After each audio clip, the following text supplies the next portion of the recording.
Jadi tuan-tuan sekalian, ikatan kita untuk kita melakukan sesuatu atau tidak di dunia ini dengan melakukan perkara yang baik, meninggalkan perkara yang salah, sebagai seorang yang beriman mesti dikaitkan dengan kerana Allah. Mengapa saya melakukan yang baik? Kerana Allah memerintahkan saya buat yang baik. Maka saya buat yang baik itu kerana Allah memerintahkan demi keredaannya dan demi syurganya. Assalamualaikum warahmatullahi taala wabarakatuh.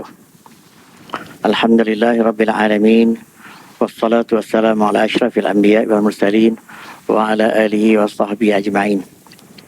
Rabbi shrah li sadri wa yassir li amri wahlul 'uqdatam min lisani yafqahu qawli.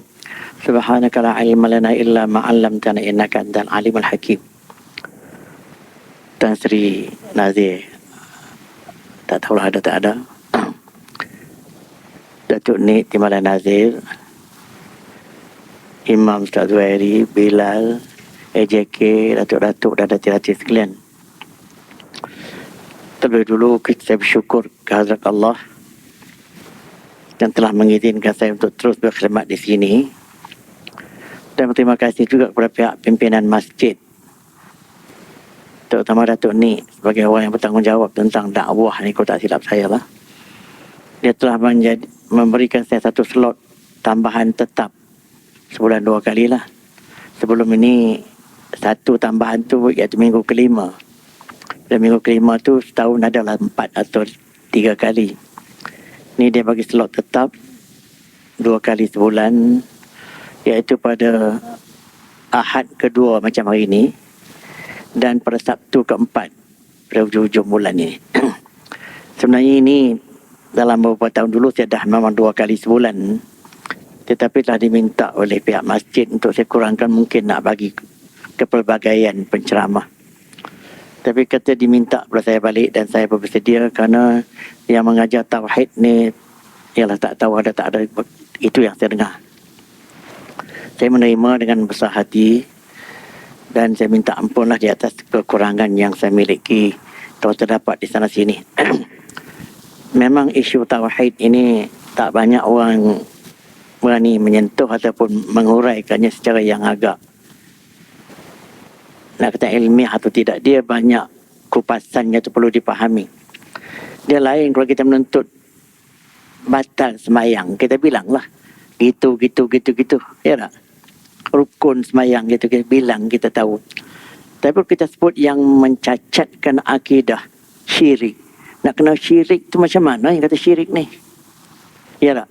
Bentuk-bentuk syirik, berbagai-bagai bentuk. Jadi ini yang saya rasa banyak penceramah mengelakkan, kerana itulah. Saya pun cuba memberanikan diri saja.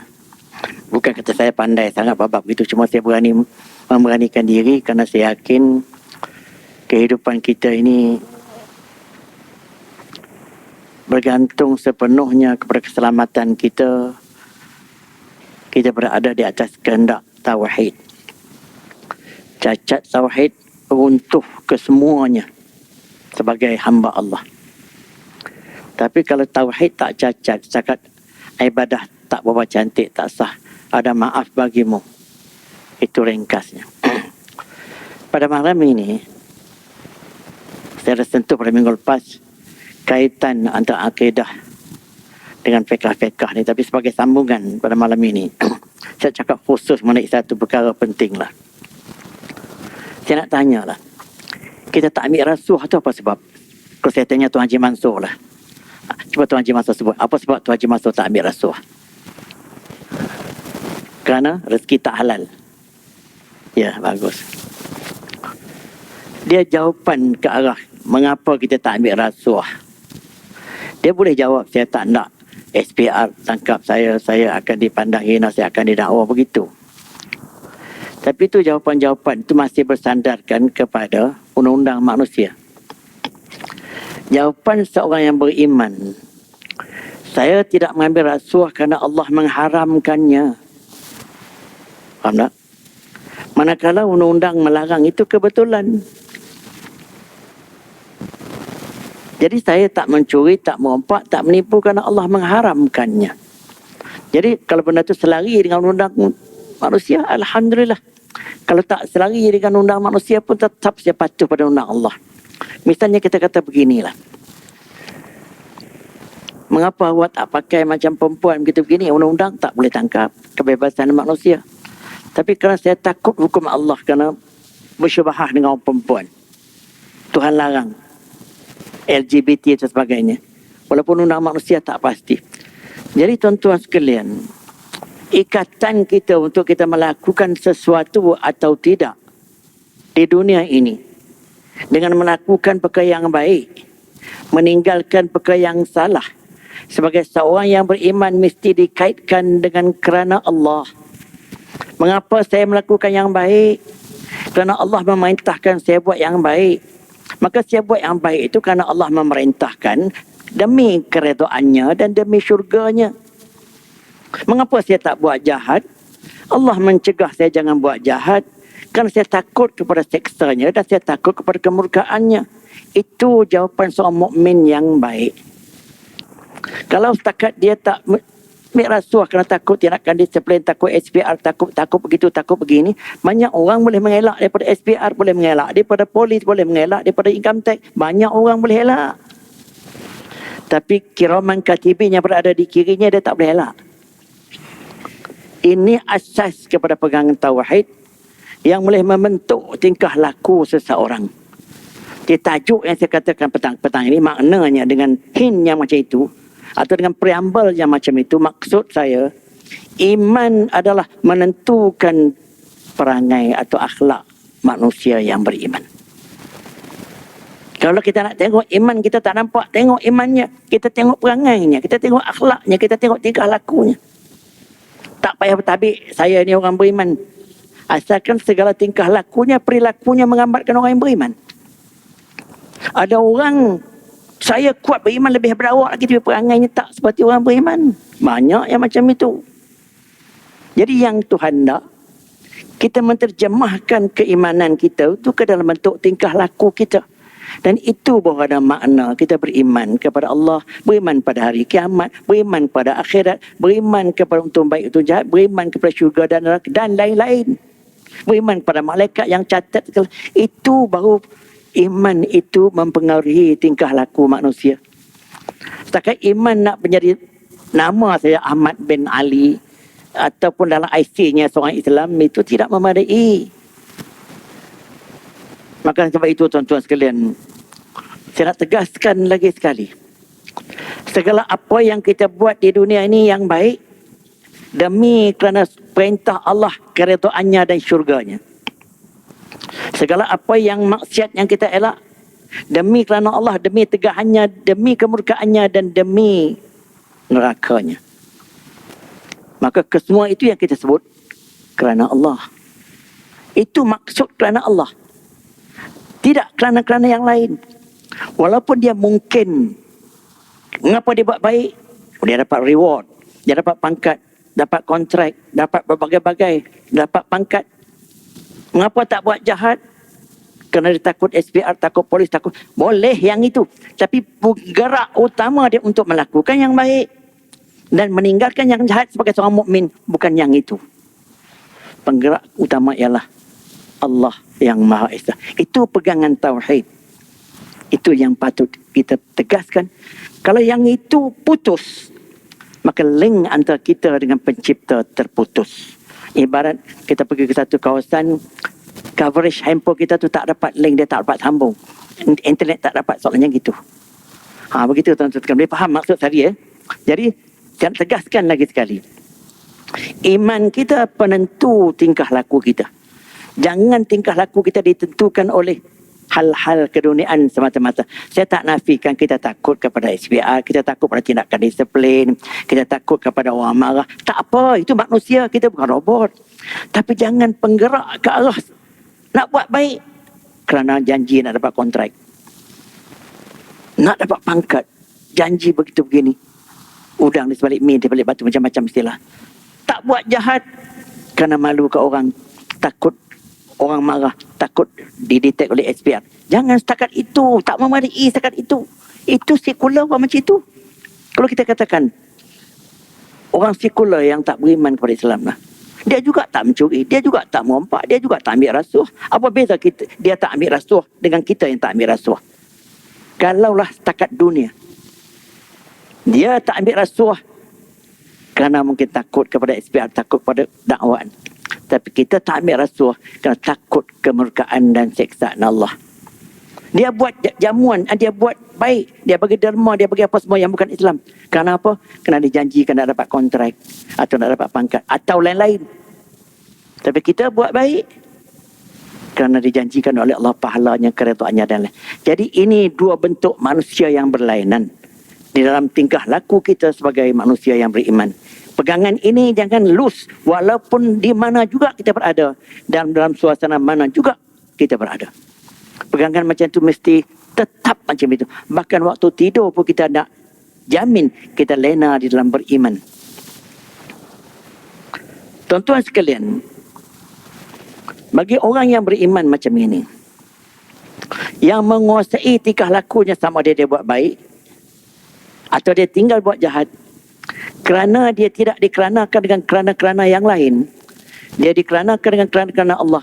Kerana dia sebagai manusia yang sebelemah dia mengakui di sebalik segala fenomena yang maha macam-macam di dunia ini, tapi penggerak utama, penentu utama ialah Allah Subhanahu Wa Taala.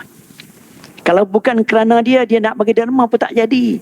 Ada orang dah nak bagi ke Mekah dah semua, last minute tak jadi, tak dapat visa lah begitu begini. Ya tak? Ada orang tiba-tiba tak masuk dalam senarai nak jadi Perdana Menteri atau timbalan ataupun pakai-pakai. Tiba-tiba dia naik ke depan. Ya tak? Ada orang sampai 24 tahun tak dijangka dia boleh jadi Perdana Menteri. Kehendak Tuhan dapat. Ya tak?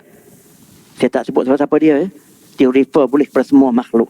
Jadi dengan sebab itu dia sebalik semua senario ini tuan-tuan sekalian. Orang yang berpegang kepada pendirian macam ini, dia akan redha segala penentuan Allah kepada dia. Kalau yang baik, dia bersyukur Alhamdulillah pada Tuhan bagi kepada dia. Kalau dia takdirkan tak baik, dia dapat sikit banyak kerugian musibah, dia tetap bereda dan dia sabar. Sebab itu kehendak Allah dan penentuan Allah. Itu pegangan orang mukmin yang baik. Sehingga disebutkan dalam satu hadis yang selalu saya sebut, ajaban li amril mu'min kullun lahu khair. Begitu mengkagumkan bagi seorang mukmin yang betul-betul tulen, ke semua yang berlaku kepada dia baik. Wa in asabahu sarra, kalau dia didapat kebaikan, dia dapat rezeki, dia dapat berbagai-bagai kebaikan, alhamdulillah, dia syukur, itu baik. Dia dapat keburukan, wa in asabahu dharra, dia redha dan dia sabar, pun baik. Bagi yang tak beriman, dapat kebaikan, ini I punya, ini titik peluh I punya, lupa orang lain, angkuh, riak, semua datang. Sebab putus antara dia dengan Allah yang memberi kepada dia pada nikmat. Dia lupa waktu I tu dia lupa dia kata itu pemberian Allah. Banyak orang macam itu. Tak baik sikap macam itu. Dapat bala, lebih-lebih lagi sumpah, seranah, maki, hamun, putus asa, kerana bunuh diri pun ada. Jadi benda baik, benda buruk berlaku kepada orang yang beriman dengan tak beriman sama saja. Tapi penerimaan orang beriman, kedua-dua suasananya baik kepada dia. Dapat kebaikan, syukur Alhamdulillah. In syakartum la azidannakum wa la in kafartum fa inna azabi lasyadid. Kalau kamu bersyukur, kami tambah kepada kamu. Kalau kamu tak bersyukur, azab kami maha pedih. Kalau dapat keburukan, dia sabar, dia redha. Oh, cukup indah tuan-tuan sekalian pegangan yang macam ini. Tapi yang tak beriman, Allah, dapat kebaikan, angkuh, riak, takbur, semua datang. Ini I punya titik perlu doa apa yang dapat. Bahkan sampai peringkat lupa kata itu datang pada Tuhan. Dapat keburukan, lebih-lebih lagi sumpah, seranah, maki, hamun dan lain-lain. Jadi inilah tuan-tuan sekalian, orang yang berpegang dengan pendirian yang macam ini, itu hamba Allah yang sejati, yang betul-betul mengakui asal kejadiannya. Dia di bawah ciptaan Allah. Apabila dia berada di bawah ciptaan Allah, segala-gala yang berlaku dirinya ditentukan oleh Allah. Kita tuan-tuan sekalian, kita buat apa juga, walaupun kita ada kelulusan tinggi, kita buat kita gitu begini, kita nampak lahir saja. Tapi penulis skrip sebenarnya ialah Allah Subhanahu Wa Taala. Faham tak? Kita berlakon mengikut skrip itu. Kalau lakonan kita cantik, skrip itu cantik, baiklah kesudahannya. Kalau lakonan kita buat skrip tu buruk, maka buruklah kesudahannya. Bukan Allah mentakdir kita yang buruk, tapi kita yang membuat pemilihan. Sebab pelakon-pelakon yang baik pun, director tu bukan arah awak ikut cakap saya sepenuh. Awak ada akal, awak fikir sendirilah. Ya tak? Dengan sebab itu tuan-tuan sekalian, apabila orang itu berada di atas asas pegangan ini, maka orang yang macam itu dia tidak terkongkong lagi dah dengan dunia-dunia kebendaan pada dia. Pada dia, dia menguasai kebendaan. Bukan kebendaan menguasai dia. Beza ya. Kepada dia, dia menguasai nafsu dia. Bukan dia biar nafsu dia menguasai dia. Contoh, dia menguasai kebendaan. Dia pilih yang halal saja. Datang yang haram, walaupun penuh meja, bawah meja dia tak ambil. Sebab dia menguasai kebendaan. Ya tak? Dia tolak, dia sanggup. Walaupun bagai-bagai. Boleh tahu kata haram. Sebab dia kuasa kebendaan. Tapi kalau yang dikuasai oleh kebendaan, asal dapat sudah. Tak kira wujud lalu lintang pada. Asalkan dapat. Cara legal tak kira. Tipu tak kira. Menindas tak kira. Dia dikuasai oleh kebendaan. Orang yang beriman, dia menguasai kebendaan. Apa sebab? Allah mengatakan demikian. Dia jangan tertawan dengan dunia. Dia jangan tertipu dengan godaan dunia. Dan berbagai-bagai ayat yang lain. Ya tak? Begitu juga dia, orang yang beriman, dia menguasai nafsunya. Dia nak seks. Dia sebagai manusia sihat, tentu dia nak seks. Yang tak nak seks tu orang bodoh, orang yang ni je lah. Tapi seks je halal. Tak cukup 1, 2, tak cukup 2, 3, tak cukup 3, 4. Tapi kita telah menyalah tafsirkan keizinan Allah ini. Konon-konon je Islam merendah tarafkan orang wanita. Pula lah. Biarlah hidup berpaya-paya tak kahwin. Tapi pasang isteri resmi 1 tapi tak resmi mungkin 10. Ini pahaman apa ni? Kedua-dua tu tunduk pada nafsu. Tapi yang pertama tadi, yang sampai keempat tadi, dia menguasai nafsu. Tapi yang kedua ni, yang sampai 10 punya simpanan tadi, nafsu menguasai dia. Tuan-tuan tengok, saya tak ingat ayat apa. Ara'aita man ittakhadha ilahahu hawah. Apakah kau tidak lihat wahai Muhammad, orang-orang yang menjadikan hawa nafsunya sebagai Tuhan?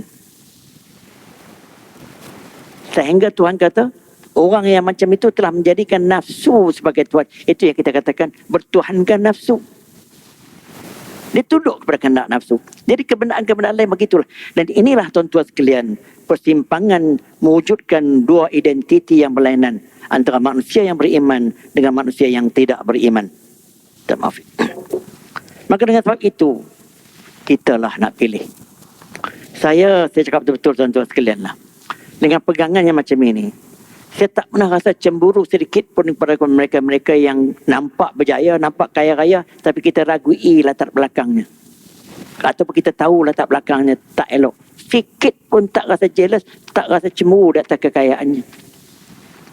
Sebab asas kita, itu bukan penilaian. Tetapi, kalau dia berjaya dengan baik, dengan rezeki yang halal dan sebagainya, dia berjaya, aku tak boleh dapat macam tu. Rasa jealous. Boleh. Maka dengan sebab itu tuan-tuan sekalian, itu asas mengapa apabila kita iman menguasai kita, maka kebendaan tunduk kepada kita, nafsu juga tunduk kepada kita.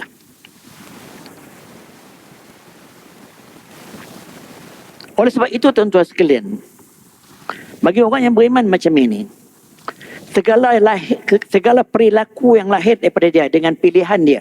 Kalau yang tak sengaja dia terjatuh, dia atau dia yang tak kira, yang dia pilih secara voluntary, maka kesemua itu dipandu oleh iman dia. Tidak dipandu oleh nafsu, tidak dipandu oleh syaitan dan lain-lain. Dengan sebab itu dikatakan iman ini menjadi lampu suluh dalam gelap. Kufur iaitu yang menolak iman, gelap, cerah menjadi gelap. Dalam Al-Quran sebut banyak tempat-tempat macam itu. Saya nak sebut dengan spontan ni, tak sempat nak. Jadi orang yang beriman, iman itu menjadi cahaya.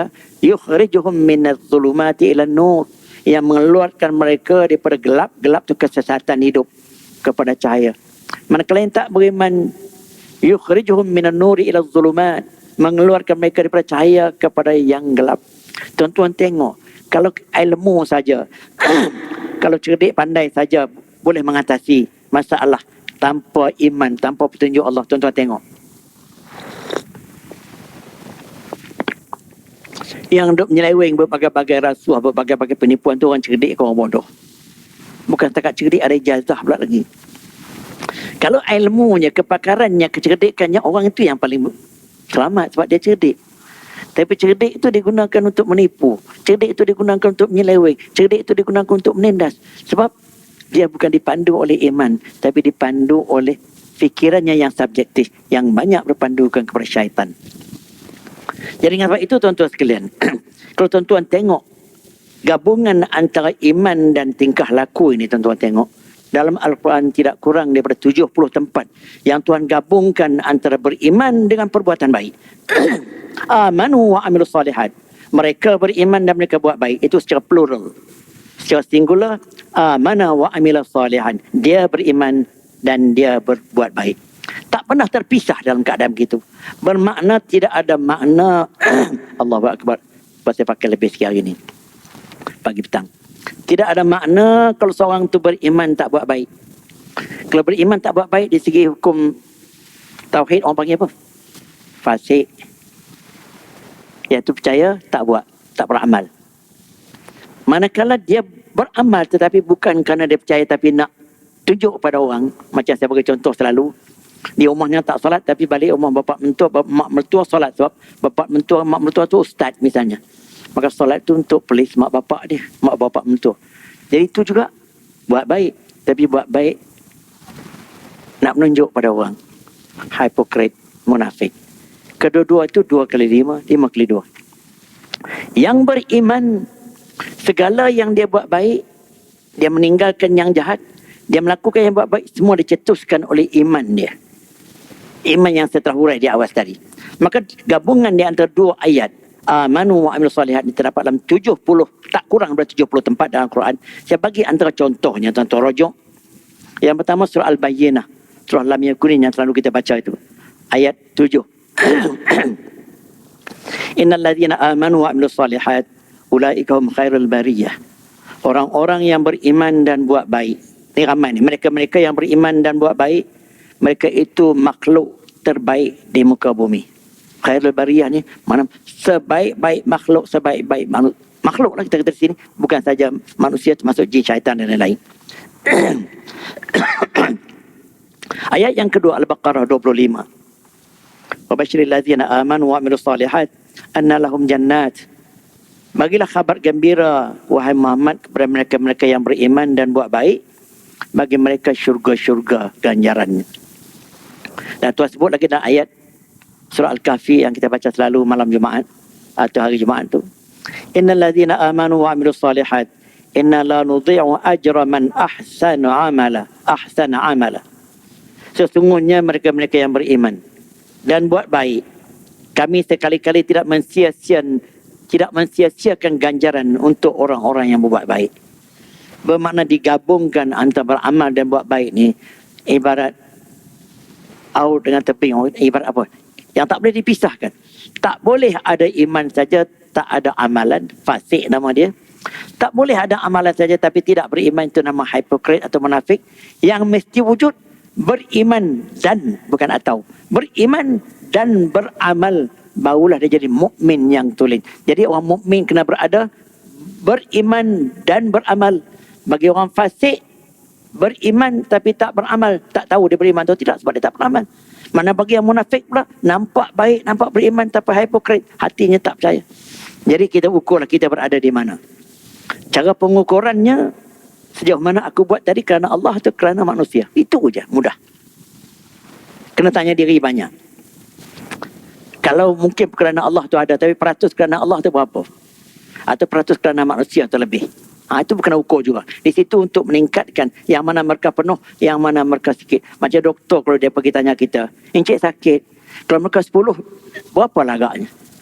9/10. Sakit sangatlah tu.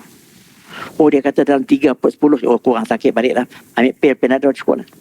Itu contohnya. Jadi kita dalam bab iman pun, kita kena semak tu. Aku pergi buat baik ni kerana apa ni, kerana kena muhasabah yang macam ini akan menjamin kualiti amal ibadah kita. Sebab itu tuan-tuan rujuk surah Al-Mulk yang kita baca setiap kali lepas sehari mungkin baca ayat yang kedua itu. Yang pertama, tabarakalladzi biyadihil mulk wa huwa ala kulli syai'in qadir. Maha berkat Allah yang telah menjadikan segala-gala kekuasaan di tangannya. Kemudian allazi khalaqal mauta wal hayata liyabluwakum ayyukum ahsanu amala, yang telah menjadikan kematian dan kehidupan. Mengapa dia hidup kematian dulu? Kita akan mati tak lama lagi. Lepas tu kehidupan kita dibangkitkan semula. Liyabluwakum ayyukum ahsanu amala, untuk menguji kamu siapa yang baik tingkah laku kamu. Apabila ditanya kepada seorang ahli mufassir tentang makna apa amalan baik yang Tuhan maksudkan dalam ayat ini, maka mufassir itu namanya Al-Fudail, saya tak ingatlah. Dia kata amalan baik sini ialah ibadah yang diterima oleh Allah. Bergantung kepada dua. Ikhlas semata-mata kerana Allah, yang tadi. Dan yang kedua, mesti selari dengan hukum syarak. Kalau tidak, dia jadi bid'ah. Tentang yang kedua, selari dengan hukum syarak, mudah kita trace. Kita nampak dia buat salah, kita dengar dia baca tak elok, kita tengok dia baca pakaian pun tak tutup aurat, kita boleh mudah tegur. Tapi memenuhi ciri pertama, dia ikhlas atau tidak kerana Allah, dia yang tahu tentang dirinya dengan Allah. Maka dalam konteks ini tuan-tuan sekalian, bagi orang-orang yang tidak mendalami konsep tauhid, sebab tauhid itu antara ciri-ciri tauhid, segala amal ibadahnya semestinya kerana Allah sahaja, tidak ada kerana lain. Kalau dia kerana lain, masih tak berlaku tauhid. Tauhid mana mengesahkan Allah dalam semua hal. Dalam pendekatan Ibn Taymiyah, mengesahkan Allah dalam rububiyah, mengesahkan Allah dalam uluhiyah, mengesahkan Allah dalam al-asma' wa sifat. Iaitu dalam rububiyah, kesemua ini ciptaan Allah, datang daripada Allah, tidak ada apa yang manusia boleh buat. Itu tauhid al-rububiyah. Manakala tauhid al-uluhiyah, seluruh amal ibadahnya, apa juga yang dia buat, semuanya hanya kerana Allah, untuk Allah. Manakala al-asma' wa sifat, yang mempunyai kesempurnaan, tidak ada sebarang kecacatan, yang maha segala-galanya ialah Allah. Itu pendekatan 3T yang bukan dia haramkan, tetapi yang dipertikaikan. Cuma saya sebut sajalah sebagai gambaran umum. Bermakna untuk menjamin yang amal ibadah kita tu cantik, dia bergantung pada ikhlas. Ikhlas tak akan berlaku dengan sempurna jika orang yang tauhidnya kelang kabut. Dia tak berlaku ketulinan dalam amal ibadahnya. Dia akan banyak kerana-kerana yang lain secara dia tak sedar. Kita katakan dia berdoa, itu berdoa untuk ibadah tu. Berdoa hanya kepada Allah, dia tak boleh pada yang lain. Tapi dia berdoa kepada penunggu, dia berdoa kepada Tok Keramat, dia berdoa kepada wali, dia berdoa kepada berbagai. Dia panggil, apa orang panggil? Tawassul. Maka dia telah mensyirikkan Allah segi doanya. Doa sampai ke pagi pun tak dimakbulkanlah, sebab dia telah mensyirikkan Allah di dalam doanya. Maka dengan sebab itu tuan-tuan sekalian, jangan kita hanya asyik melakukan ibadah. Kita tak cuba refinekan sejauh mana amal ibadah kita sampai kepada yang dituju Allah, iaitu memenuhi ciri-ciri ikhlas kerana Allah atau tidak. Dan tak mungkin dia boleh mengetahui ikhlas kerana Allah atau tidak kalau dia tak mendalami tauhid dia kepada Allah.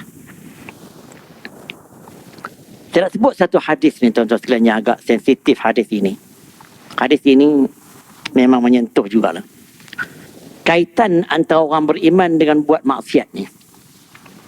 Dia sebut begini, hadis ni hadis sahih, dikeluarkan oleh Bukhari dan Muslim. La yazni zani hina yazni wa huwa mu'min. Tidak akan berzina oleh seorang penzina itu jika waktu dia berzina tu dia betul-betul mukmin. Maknanya kalau dia betul-betul mukmin, dia tak akan berzina.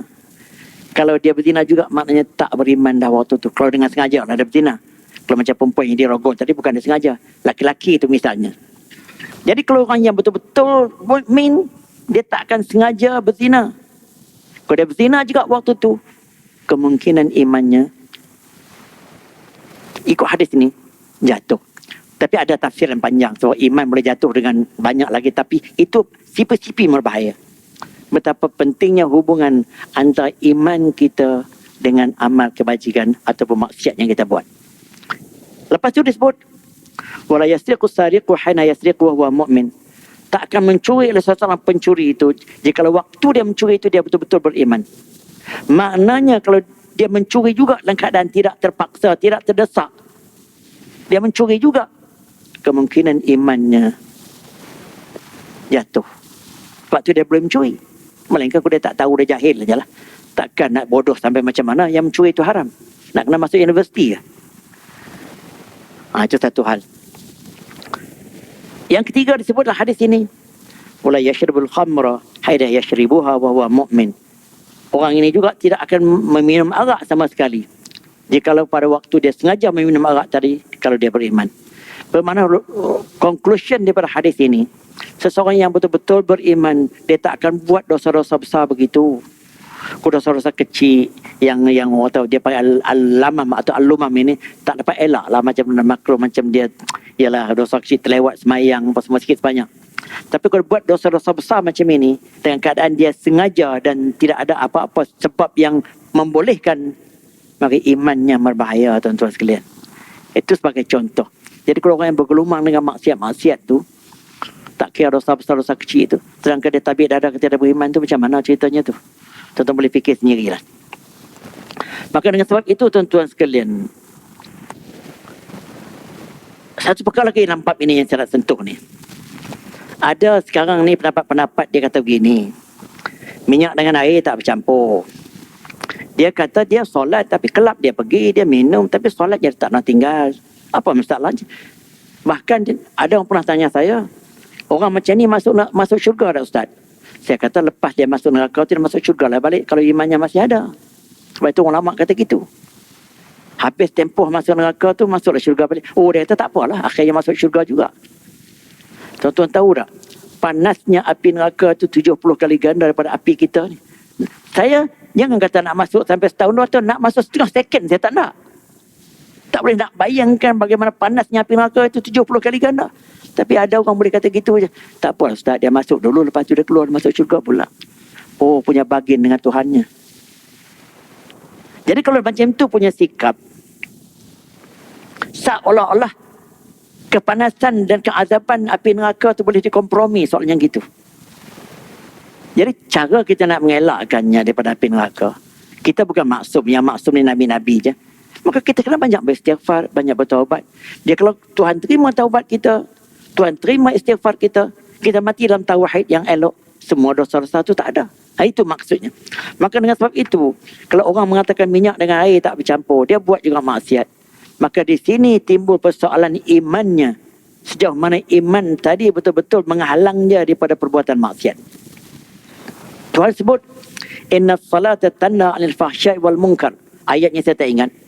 Sesungguhnya semayang itu mencegah perbuatan keji dan perbuatan mungkar. Jadi ada orang-orang berkata, termasuklah di katanya benda ni di negara jiran, dia bukan popular tapi ada cakap-cakap solat mencegah perbuatan keji dan perbuatan mungkar. Tapi ramai orang solat masih buat perbuatan keji dan mungkar. Kalau gitu tak usah solat lah. Oh, cadangan dia begitu. Itu pendapat songsang. Yang jadi begitu, something wrong with his solat. Bermakna dia kena baiki solatnya sampai peringkat dia meninggalkan maksiat. Itu baru betul. Bukan dia tinggal solat tapi buat maksiat. Itu yang salahnya. Dia kena tinggalkan, dia berusaha habis-habisan untuk menjamin yang semayangnya dia tadi boleh mencegah perbuatan maksiat. Dia kena berhentilah perbuatan maksiat apabila dia solat. Itu baru dia katakan solat yang diterima pada Allah. Ialah solat yang mencegah seseorang itu daripada perbuatan keji dan mungkar. Jadi kalau solatnya masih dia buat, perbuatan maksiat masih bermaharajalela, something wrong with his solat. Ada satu hadis juga disebutkan, man lam tanhahu salatuhu 'anil fahsya'i wal munkar fala salata lahu. Sesiapa yang solatnya tidak mencegah dia daripada perbuatan mungkar dan keji, maka itu tidak ada solat pada dia. Solatnya sia-sia. Itu hadis sahih. Jadi kalau orang masih mengatakan dia pergi juga kelab, sekali-sekali dia minum, sekali-sekali lepas dia minum tu dia hilang mabuk, dia balik solat. Semula di rumah hari ini cerita-cerita yang kita dengar banyak dah. Orang-orang yang berpahaman liberal yang macam ini. Ini antara ciri-ciri pahaman liberal yang boleh berkompromi tentang masalah pahala dosa dan juga azab Allah ini. Jadi ini berbahaya, tuan-tuan sekalian. Maka dengan sebab itu, tuan-tuan sekalian, apabila orang yang beriman ini segala tingkah laku jadi dipandu oleh imannya, saya sebutkan beberapa ayat ni yang boleh menunjuk ke arah itu. Tuan-tuan boleh rujuk surah At-Taghabun ayat 11. Wa man yu'min billahi yahdi qalbah. Sesiapa yang beriman dengan Allah, Allah memberi petunjuk kepada dia. Dia tak kata siapa yang ada PhD, Allah beri tunjuk pada dia. Orang PhD pun hanyut banyak. Kalau tuan-tuan tengok skandal BMF tu siapa dia? Salah seorang daripadanya BMF tu ialah PhD holder. Ini cerita tu 80-an. Saya masih ingat. Jadi, Tuhan memberi petunjuk bukan kepada orang yang cerdik pandai, tetapi Tuhan bagi tunjuk kepada siapa yang beriman. Jadi tuan-tuan ingatlah, nak dapat petunjuk Tuhan, hendaklah beriman kepada dia. Permohonan petunjuk Tuhan ini antara permohonan yang paling aula, antara permohonan yang paling utama yang patut kita dahulukan daripada segala-gala permohonan yang lain, iaitu mendapat hidayah pada Allah. Apa sebab? Apabila kita dapat hidayah daripada Allah, dia akan pandu kita kepada jalan yang baik. Dia akan elak kita supaya kita tak pilih jalan yang jahat. Kalau dia cari rezeki pun, Tuhan akan tunjuk jalan-jalan untuk mudah dapat rezeki. Kalau dia nak terserempak dengan perbuatan maksiat pun, Tuhan tunjuk jalan-jalan melepaskan diri. Itu kata hidayah tu. Maka permohonan yang paling utama sekali, tak usah minta yang lain lah, nak kahwin 4-3, lepas tu minta lah juga. Tapi permohonan utama ialah minta hidayah Allah. Sebab itu kita repeat doa ini setiap kali kita baca Fatihah. Kalau semayang 17 rakaat, 17 kali Fatihah, itu tak kira lagi di luar daripada solat. Iyyaka na'budu wa iyyaka nasta'in. Akan di Kau saja kami sembah dan akan di Kau kami memohon pertolongan. Masa lepas kita menyembah Allah, ayat itu mengatakan kita minta tolong daripada dia. Apa yang patut kita minta tolong? Ihdinas siratal mustaqim. Berilah kami petunjuk jalan yang benar. Maka gabungan ketiga-tiga ni tuan-tuan sekalian, duty utama menyembah Allah. Menyembah Allah sebagai hamba, makhluk yang diciptakannya. Itu duty utama. Duty yang kedua, kita kena mengakui kelemahan kita. Sebab tu kita perlu pada bantuan Allah. Sebab tu ulama mentafsirkan iyyaka na'budu tu sebagai tauhid uluhiyah, manakala iyyaka nasta'in tu tauhid ar-rububiyah. Saya tak nak hurai yang tu panjang-panjang. Takat mengatakan iyyaka na'budu tu tadi kita mengakui kita hamba Allah, kita sembah dia. Itu top duty kita, sembah Allah. Dan yang kedua, setelah kita menyembah dia, kita mengakui kelemahan kita sebagai manusia. Kita perlu pertolongan dia. Maka antara pertolongan yang paling utama ayat lepas tu, ihdinas siratal mustaqim, tolonglah beri jalan yang petunjuk kepada kami. Sebab itu saya sendiri terfikir kepada sejarah saya lalu daripada budak-budak, daripada saya tingkatan lah sampai sekarang. Saya budak kampung biasa, bapak pun susah. Buat tanah sawah pun ambil sewa je, bukan ada harta sendiri. Bapak saya nak hantar kepada saya, nak bagi duit dalam RM30, RM40 sebulan. Waktu tu dia terpaksa kerja jadi tukang tanam rumput batas sungai. Yalah, cerita lama. Tapi dia bagi petunjuk kepada bapak saya, kepada mak saya, untuk terus berkorban untuk saya. Sedangkan budak kampung lain tak ada lah. Berkorban lah dengan susah payah, dia bagi saya belajar dan begitu. Saya pun dengan susah payah juga. Alhamdulillah tiba-tiba hari ini saya masih boleh berkhidmat. Dan setiap kali bila saya ingat begitu, saya terus mensedekahkan berbagai-bagai kepada dia lah. Bahkan saya pergi ke umrah, boleh katakan berselang tahun atau betul-betul tahun pun, nawai itu yang pertama, nak buat umrah untuk saya. Yang kedua untuk mak, yang ketiga untuk bapak. Macam itulah motivasi saya. Jadi tanpa hidayah Allah dan tanpa petunjuk daripada dia, siapalah saya ni? Ingat itu yang saya maksudkan. Tanpa hidayah Allah, tanpa petunjuk daripada dia, siapalah saya ini? Jadi masalah kelayakan dan berbagai-bagai itu, dia panggil achievement yang kita boleh usaha. Tapi yang mencapai itu semua bukan bukan usaha kita tu, tapi usaha tu usaha. Tapi penentu sebenarnya ialah Allah menunjuk jalan ke arah itu. Kita nampak kita yang buat, kita yang berjaya. Tapi siapa mau jalan ke arah itu? Banyak orang yang buat macam tu pun tak berjaya. Itu pegangan tauhid yang amat penting kita pegang, tuan-tuan sekalian. Tuhan sebut lagi dalam ayat surah Al-Hajj ayat 54. Wa inna allaha lahadil ladzina amanu ila siratin mustaqim. Sesungguhnya Allah pasti memberi petunjuk kepada orang yang beriman kepada jalan yang benar. Jaminan yang direct daripada Allah. Pasti dia memberi petunjuk kepada orang yang beriman kepada jalan yang benar. Tak payah saya tafsir apa-apa lagi dah. Kemudian ayat selanjutnya yang cukup baik juga ayat ini, Al-Baqarah 258, 257. Allahu waliyul ladzina amanu yukhrijuhum minadh dhulumati ilan nur. Allah yang saya sebut awal-awal tadi. Saya tak sebut ayat tadi, saya tak ingat ayat berapa. Allah menjadi pelindung kepada orang yang beriman. Allah. Jangan kita bergantung pada guard yang melindungi kita. Jangan kita bergantung insurans yang melindungi kita. Yang melindungi kita ialah Allah. Allah yang mengeluarkan kita daripada kegelapan kesesatan kepada cahaya iman. Kalau dia tak keluar, siapalah kita? Itu ayat yang cukup kuat, yang cukup baik.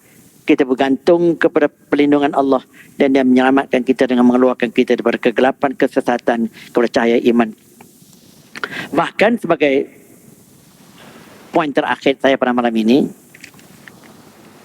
jaminan Tuhan tentang orang-orang yang beriman ini, kebahagiaan dunia dan akhirat. Ayat yang paling menyentuh hati saya. Paling menyentuh hati saya. Saya selalu sebut pada anak-anak menantu saya ayat-ayat begini. Man amila salihan min zakarin aw untha wa huwa mu'minun falanuhyiyannahu hayatan tayyibatan wa lanajziyannahum bi ahsani ma wa lanajziyannahum ajrahum bi ahsani ma kanu ya'malun. Surah An-Nahl ayat 97. Sesiapa yang buat baik, sama ada laki-laki dan perempuan, dan mesti dia beriman. Syarat. Buat baik laki-laki atau perempuan dia tak beza. Kurang laki-laki istimewa, perempuan sama aja dalam bab ni. Buat baik laki-laki atau perempuan mesti beriman. Pasti kami memberikan kepada orang berkenaan kehidupan yang baik, mana kehidupan yang bahagia di dunia. Sebab pada disebut hayatan tayyibatan, mana ulama katakan kehidupan yang bahagia di dunia. Walanajziyannahum ajrahum bi ahsani ma kanu ya'malun, dan pasti juga kami membalasnya apa yang mereka buat baik di dunia itu dengan ganjaran yang lebih baik lagi, dalam bracket ganjaran akhirat, berbanding dengan apa yang telah mereka buat di dunia ini. Ayat yang direct saya translation iaitu, kalau orang yang buat baik laki-laki atau perempuan dan dia beriman, pasti kami berikan kejayaan, kebahagiaan hidup di dunia, dan pasti kami memberikan ganjaran yang lebih di akhirat kelak bagi orang-orang yang macam itu. Begitulah tuan-tuan sekalian, kuatnya ikatan, tautan antara iman dan amal kita. Jadi cakap-cakap kosong-kosong, kadang-kadang cakap-cakap, awak tak salah act lah, awak salat tak berhenti tu belum tentu masuk syurga tu. Awak tengok aku tak salat pun belum tentu aku akan masuk neraka. Ada cakap-cakap yang pada logiknya mungkin betul sikit sebanyak, tapi dia tak tahu realiti antara iman dan amal kebajikan. Memang betul kalau orang yang solat pun kalau kerana manusia tak dapat pahala. Memang betul. Bahkan kalau orang yang buat kebajikan sikit-sikit pun tapi imannya kuat dapat pahala, betul. Tetapi proof kepada dia buat tadi yang baik, dia nak berhenti dah ni. Proof kata dia tak buat tu menunjuk pada dia beriman, mana ada proof. Sebab itu dalam ciri beriman ada 3. Percaya dengan hati, mengaku dengan mulut, buktikan dengan tingkah laku. Jadi kalau dia kata dia percaya, dia yakin betul-betul, macam ustaz ni juga, dia pun mengaku dengan mulut, tapi perbuatan kamu tak menunjukkan itu, macam mana? Cacat. Daripada 3 ciri dia ada 2 aja. Jadi macam mana dia nak tabik dada kata dia mempunyai kesempurnaan iman? Memanglah iman tu boleh sempurna, boleh cacat, boleh kurang. Yang sempurna sampai jamin masuk syurga. Yang tak sempurna cacat-cacat sampai pergi ke neraka. Memang ada hadis yang begitu. Tapi kesempurnaannya di mana? Kesempurnaan tentulah tentang amal kebajikan dan tingkah laku dia. Sebab itu proof kepada 2 elemen yang pertama tadi. Jadi itu dia punya sekuen pemahaman tentang hal-hal iman ini. Maafkan saya, begitulah sikit sebanyak seniwara saya pada malam ini. Sikit sebanyak lakonan-lakonan yang saya bagikan. Allah macam mana pun anggap itulah setakat kemampuan saya untuk kita sama-sama kongsikan supaya kita berada di atas kehendak. Supaya apa juga yang kita lakukan, apa juga hati kita, apa juga yang terpancat daripada kita ini, semuanya dicetuskan oleh iman kita. Sama ada kita buat yang baik kerana cetusan iman, kerana Allah dan keredaannya dan syurganya, atau kita buat yang kita elak yang jahat, kita buat juga kerana Allah, kerana takut kepada siksaannya, takut kepada kemurkaannya, dan takut kepada azabnya. Wabillahi taufiq wal hidayah. Wassalamualaikum warahmatullahi taala wabarakatuh.